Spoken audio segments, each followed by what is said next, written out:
Ya, hari ini saya ingin berbagi satu kebenaran firman berkenaan dengan pikiran dan perasaan. Bagaimana kita bisa memiliki pikiran dan perasaan yang terdapat juga di dalam Kristus Yesus, saudaraku.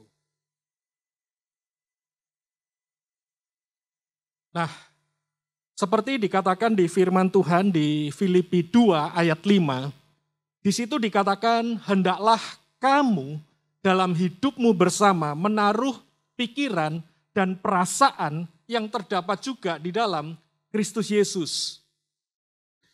Ayat ini sangat menarik sekali karena ayat ini secara khusus meng-highlight pikiran dan perasaan, saudaraku. Bahwa ternyata pikiran dan perasaan harus sejalan dengan Kristus. Nah, kenapa pikiran dan perasaan? Kalau kita boleh ibaratkan manusia itu seperti komputer, maka bisa dikatakan prosesor kita, ya ini dalam hal ini core-nya ada 2, manusia sangat dipengaruhi dan dikendalikan oleh yang namanya pikiran dan perasaan. Apa yang terjadi di pikiran kita dan apa yang terjadi di perasaan kita, itu sangat mempengaruhi keputusan yang kita ambil. Itu sangat mempengaruhi respon yang akan kita berikan, saudaraku, dalam setiap keadaan. Ya, jadi bisa dikatakan demikian. Ya, kehidupan kita itu ada pikiran dan emosi kita atau perasaan kita bisa bermacam-macam, saudaraku. Dan setiap perasaan yang muncul, seperti itulah tindakan kita yang sebenarnya. Itulah yang kita ekspresikan kepada orang-orang yang ada di sekitar kita. Ya, sebentar kita bisa panik, sebentar kita bisa tertawa, ya sebentar kita bisa sedih, sebentar kita bisa ceria, ya kan, penuh dengan kasih. Ya, sebentar kita bisa marah, ya kita bisa bergurau dengan teman kita. Inilah keadaan kita, saudaraku. Hidup manusia itu sangat dipengaruhi oleh pikiran dan perasaannya. Nah, makanya kalau pikiran dan perasaannya itu baik, ya kalau pikiran dan perasaannya itu baik, maka kehidupan menjadi lancar, saudaraku. Tapi kalau pikiran dan perasaan bertentangan, jangan heran kalau hidup kita juga jadi galau. Ya, kehidupan akan menjadi galau. Pikiran tahu apa yang harus dilakukan. Tapi perasaan, gak bisa, aku lagi sedih. Gak bisa, aku lagi jengkel. Gak bisa, aku lagi benci sama dia misalkan. Tapi pikiran kita tahu, saya harus menaruh hormat kepada orang yang lebih tua misalkan. Ya, saya harus menaruh hormat kepada rekan kerjaku. Tapi gak bisa, aku lagi jengkel. Wah, pada saat itulah kita akan galau, saudaraku. Ketika pikiran dan perasaan berbenturan. Ya, maka kehidupan kita akan menjadi bete, ya, kehidupan kita akan menjadi kacau, dan kita seperti seharian kita tidak tahu apa yang harus kita kerjakan. Kenapa? Karena pikiran dan perasaan terus berbenturan, saudaraku. Bahkan yang menarik, menurut sebuah penelitian tentang otak, saudaraku, ternyata 90% keputusan manusia itu sangat dipengaruhi oleh perasaannya. Ya, oleh memori-memori masa lalu, oleh persepsinya dia, ya oleh emosinya dia. Jadi ternyata 90% keputusan yang diambil oleh seseorang itu dipengaruhi oleh perasaannya. 10% itu baru oleh pemikirannya, saudaraku. Nah, makanya itu nggak heran ketika kita misalkan belanja sesuatu, maka perasaan itu akan lebih mengambil alih keputusan kita. Ya, boleh jadi mungkin secara spek kita tahu mana yang bagus. Tetapi ketika kita melihat barangnya, kadang kita akan menjadi bimbang. Keputusan kita lebih baik yang mana? Kenapa? Karena keputusan itu lebih didominasi oleh perasaan yang timbul.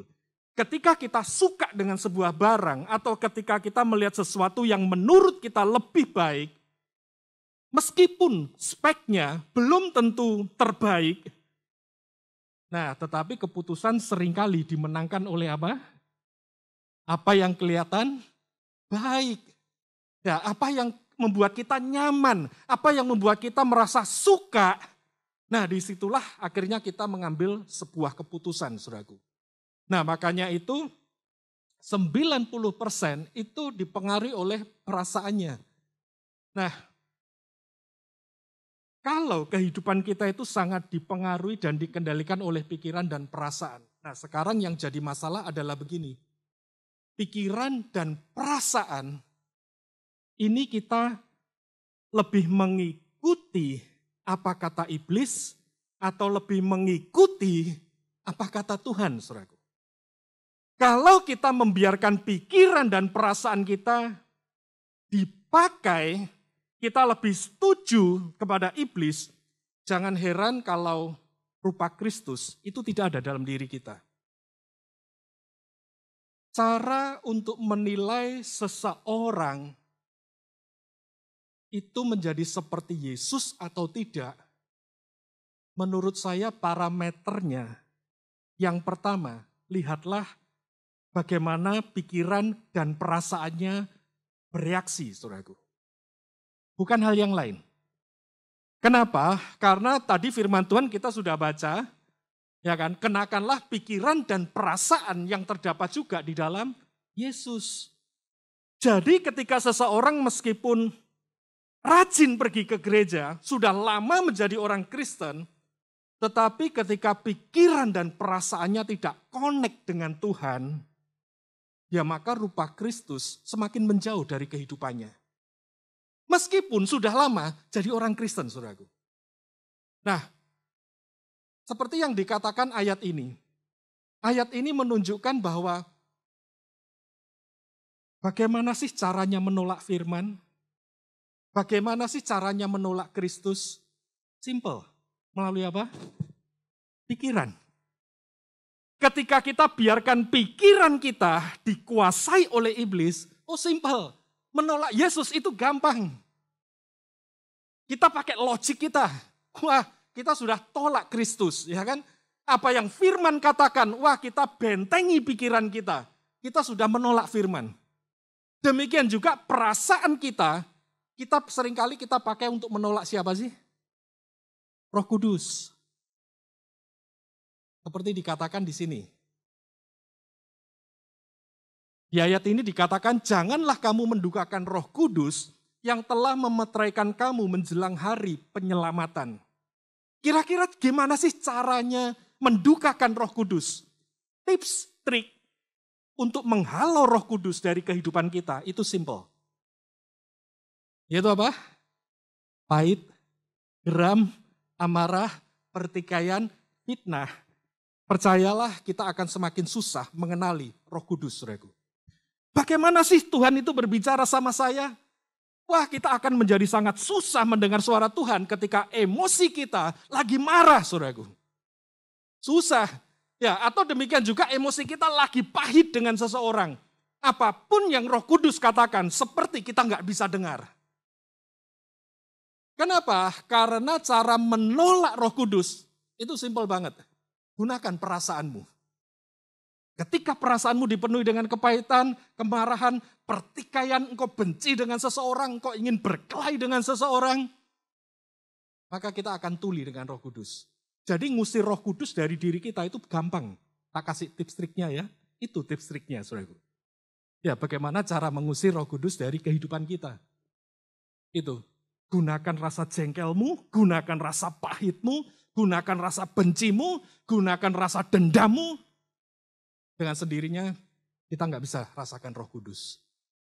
Demikian juga ketika pikiran kita pakai untuk menolak Kristus, saudaraku.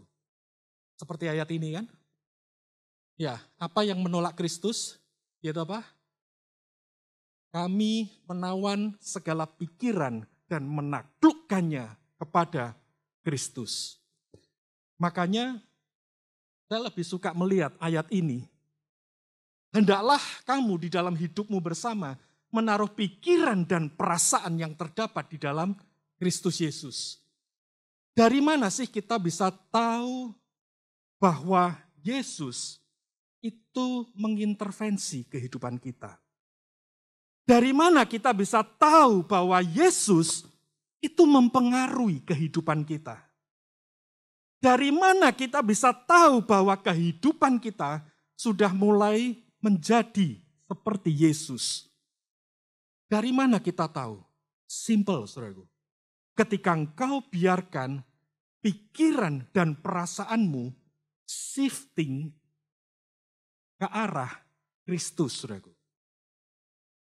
Ketika engkau biarkan pikiran dan perasaanmu dipengaruhi oleh Yesus, maka disitulah kita sedang memulai perjalanan kita bahwa kehidupan kita itu dipengaruhi oleh Yesus. Jadi kehidupan kita dipengaruhi oleh Yesus itu bukan sekedar bagaimana 10 tahun kita jadi Kristen. Bukan. Meskipun kita 10 tahun jadi Kristen, tetapi kita tidak pernah mengizinkan Tuhan mengintervensi pikiran kita, merubah pola pikir kita, merubah cara pandang kita, sama aja, saudaraku.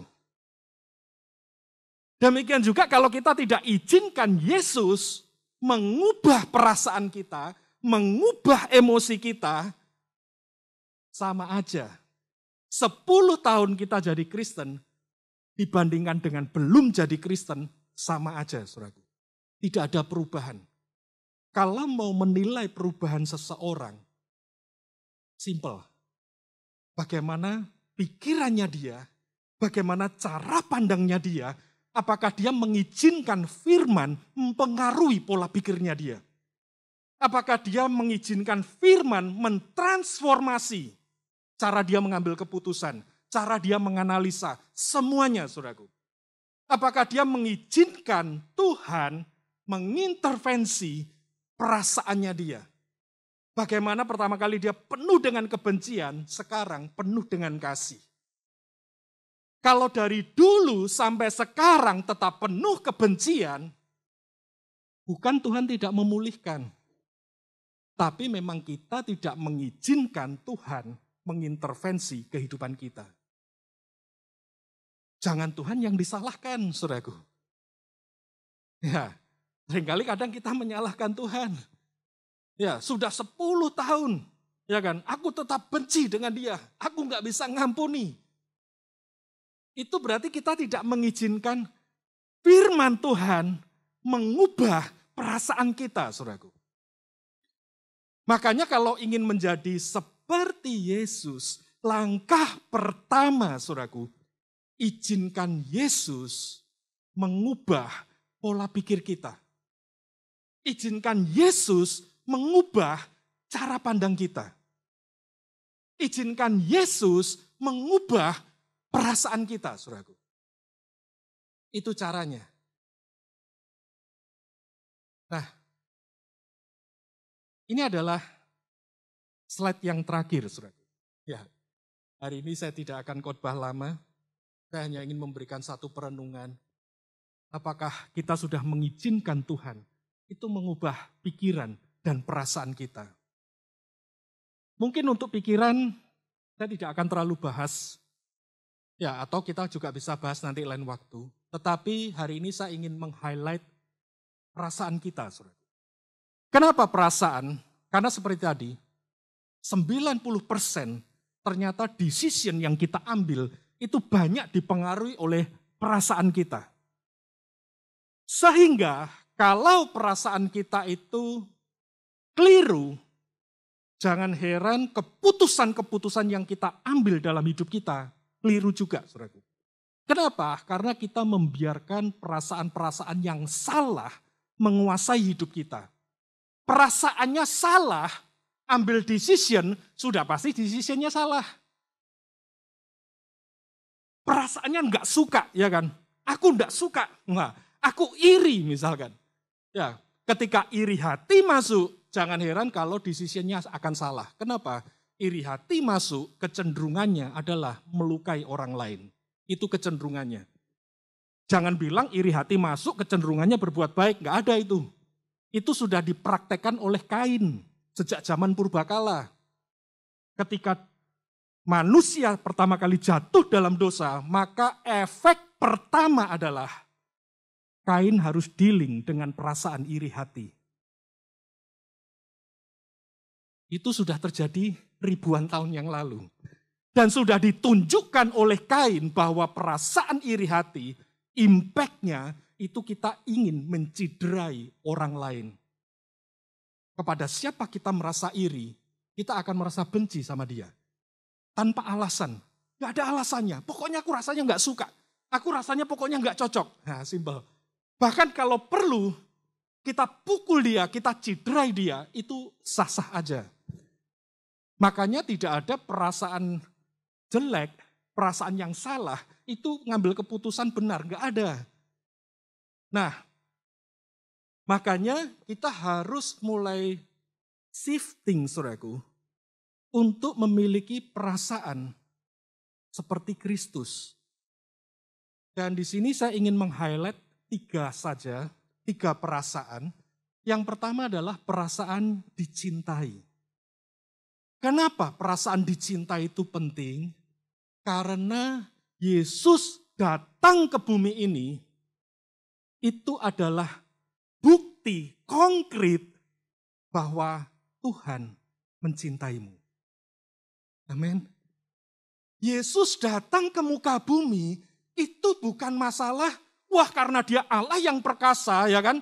Dia mau bikin kisah heroik, maka dia datang ke bumi. Enggak. Alasan yang kuat kenapa Yesus datang ke muka bumi, itu karena dia sangat mencintai manusia. Itu aja. Bisa tolong dibantu? Next. Ya, karena dia sangat mencintai manusia, Yohanes 3:16 mengatakan, karena begitu besar kasih Allah akan dunia ini, maka apa? Yesus datang. Yesus datang itu gara-gara cintanya. Makanya kita akan menjadi problem dengan Tuhan ketika kita tidak pernah menyadari kita itu dicintai oleh Tuhan. Kita akan gampang curiga sama Tuhan ketika kita mulai lupa, aku ini pribadi yang dicintai. Yesus pun datang itu untuk mendemonstrasikan kasih karunia demi kasih karunia.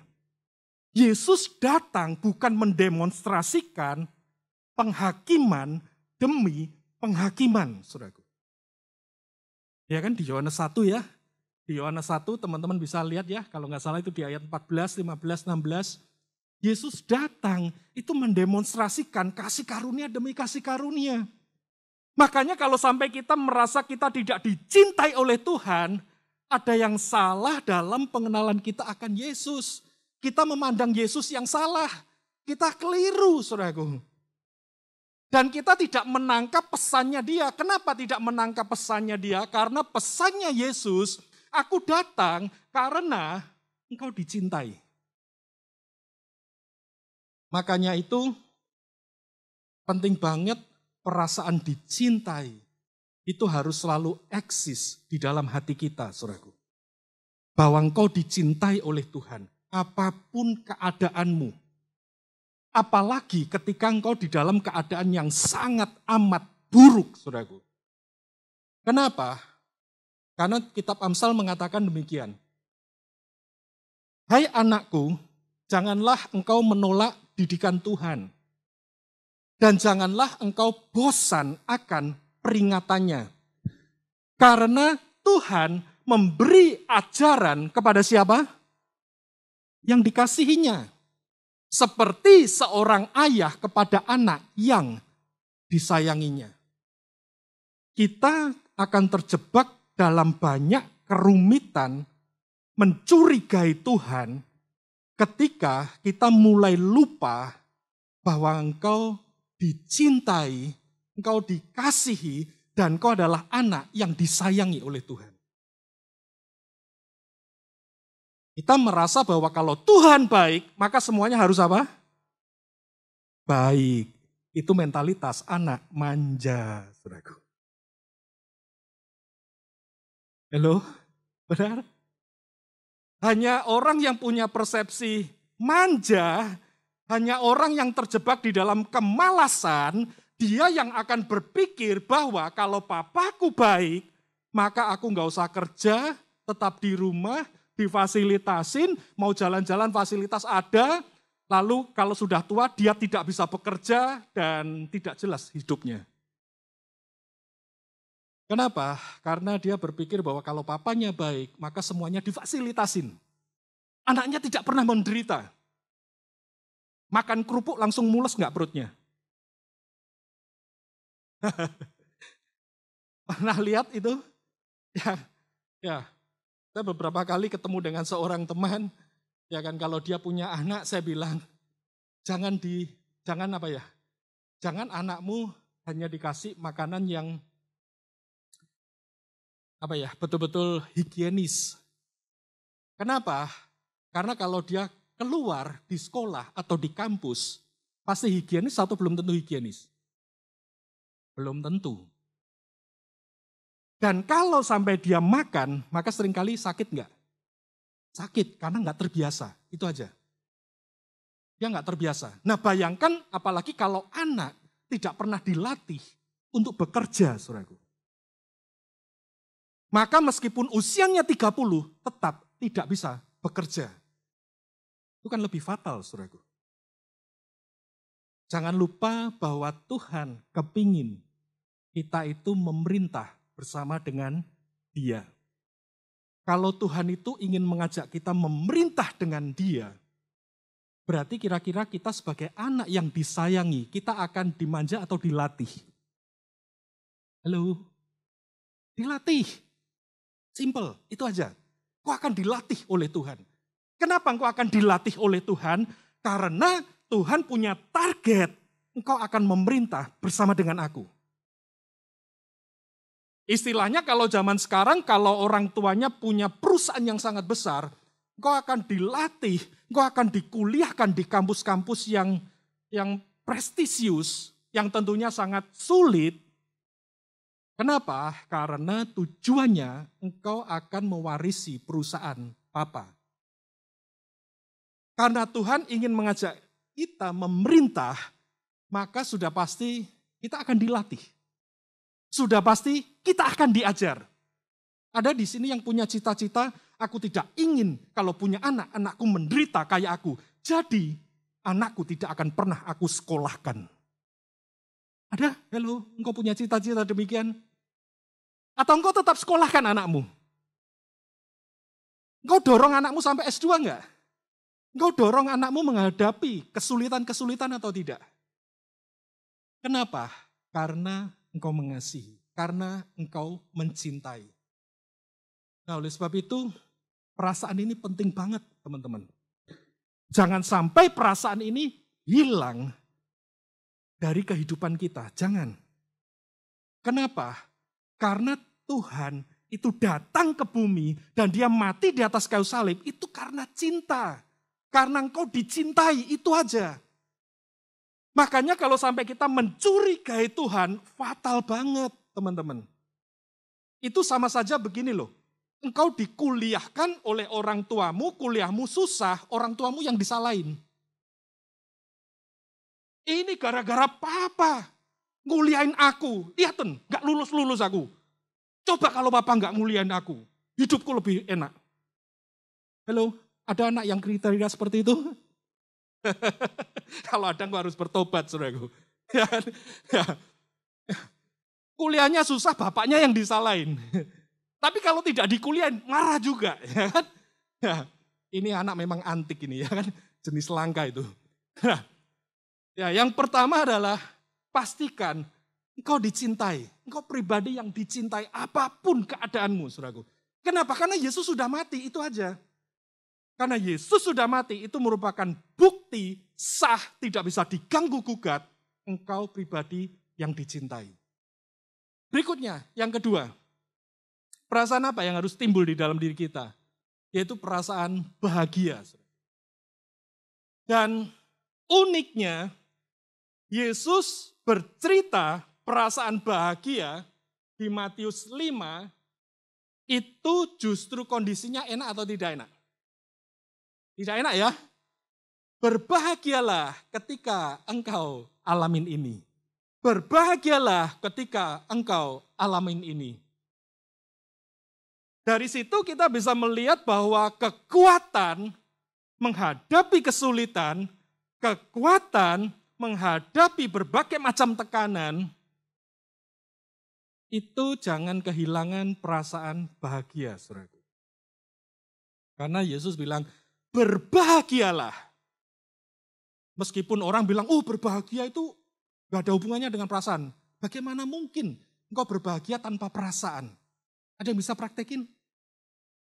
Aku bahagia, tapi tidak ada senyum di mulutmu. Itu bahagia enggak? Ya. Senyum sedikit pun tidak ada, saudaraku. Enggak mungkin. Orang berbahagia itu pasti melibatkan yang namanya perasaan.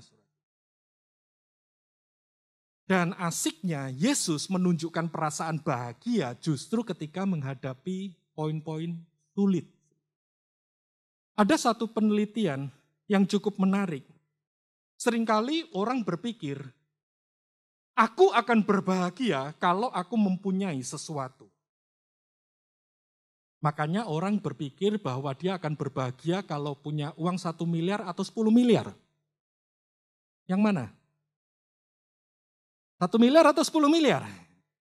10 miliar kalah bahagia mana? Yang punya 100 miliar. Nah, menurut penelitian, saudaraku, ini sudah diriset ya. Ya, jadi saya tidak berusaha merohanikan. Sudah diriset. Istilahnya begini, ketika orang berpikir bahwa bahagia itu karena memiliki sesuatu, menurut riset itu dia hanya berbahagia sejenak. Sejenak itu bisa hitungan hari, bisa hitungan 1 minggu, 2 minggu. Setelah itu dia merasa biasa. Dengan kata lain, ya tidak bahagia lagi. Kalau tidak bahagia, ya kembali menjadi tidak bahagia. Jadi dia kembali ke titik semula. Contoh. Ada teman-teman yang suka gadget atau laptop. Wah, aku ingin beli laptop high-end atau gadget high-end seharga 30 juta. Engkau nabung dan kau beli 30 juta itu. Bahagianya berapa lama? Bulan depan masih bahagia gara-gara gadget itu? Enggak kan? Kau hanya merasa bahagia dan tidak mau diganggu oleh siapapun. Kau ingin pacaran dengan gadgetmu, paling 1-2 hari kan? Setelah itu diomelin papa mamamu kan? Atau diomelin pasanganmu kan? Betul ya? Ya, engkau akan meluangkan waktu untuk pacaran dengan gadgetmu paling cuma 1-2 hari. Setelah itu engkau kembali ke titik semula. Kalau engkau nggak bahagia, ya engkau tetap nggak bahagia. Itu aja. Itu menurut riset tersebut seperti itu, saudaraku. Kenapa? Karena ternyata kebahagiaan itu lebih berbicara pola pikir. Kebahagiaan lebih berbicara sesuatu yang ada di dalam diri kita. Bukan sesuatu yang di luar kita, saudaraku. Makanya menarik banget kalau kita bahas Matius 5, Yesus berusaha men-shifting pola pikir kita bahwa ketika kita mengalami hal yang seperti ini, aku berbahagia. Karena ternyata memang kebahagiaan itu lebih dipengaruhi sesuatu yang dalam diri kita dan apa yang menjadi pola pikir kita, saudaraku. Itu kunci kebahagiaan sebenarnya. Apa yang kita miliki ini hanya aksesori, pelengkap, itu aja. Tetapi dia tidak membuat kita menjadi bahagia. Enggak, sama sekali tidak. Jadi dia hanya pelengkap membuat suasana bahagia itu bertambah, tetapi sementara. Besoknya hilang lagi. Kalau sebelum beli gadget, bete, setelah beli gadget memang tersenyum. Lusa tetap senyum atau bete lagi? Bete lagi, karena apa? Karena kau memang bete, itu aja. Nah, berikutnya yang terakhir, yang ketiga adalah perasaan damai. Wah, ini penting banget apalagi di era-era pandemik, saudaraku. Di era pandemik banyak orang kehilangan damai, ya kan? Ya, banyak yang merasa tidak damai, banyak yang panik, banyak yang ketakutan. Dan Yesus bilang, kenapa damai? Karena Yesus bilang begini, damai sejahtera kutinggalkan buat kamu. Damai sejahtera kuberikan kepada kamu, dan apa yang kuberikan kepada kamu berbeda dengan apa yang ada di dunia. Dan apa? Jangan gelisah dan gentar hatimu. Dengan kata lain, yang sering membuat rasa damai itu hilang karena kita terlalu gelisah, kita terlalu panik, hati kita gentar, saudaraku. Dan Yesus memberikan damai itu, saudaraku. Kenapa? Karena memang dunia itu sudah pasti akan banyak goncangan demi goncangan, saudaraku. Ketika kita kehilangan damai, jangan heran kalau kita akan menjadi gelisah, kita akan menjadi takut, gentar, kita akan menjadi panik, saudaraku. Nah, makanya tetap damai bersama dengan Tuhan itu menjadi perasaan yang sangat penting untuk menghadapi berbagai macam perubahan demi perubahan yang kita alami, saudaraku. Apapun yang terjadi, saudaraku. Nah, ini adalah 3 perasaan yang sangat penting. Ya, 3 aja, saudaraku. Coba tanamkan dalam dirimu terus bahwa aku adalah pribadi yang dicintai. Ya, aku dicintai oleh Tuhan, dan sekali-kali Tuhan tidak akan pernah meninggalkan aku. Kenapa? Karena aku pribadi yang dicintai.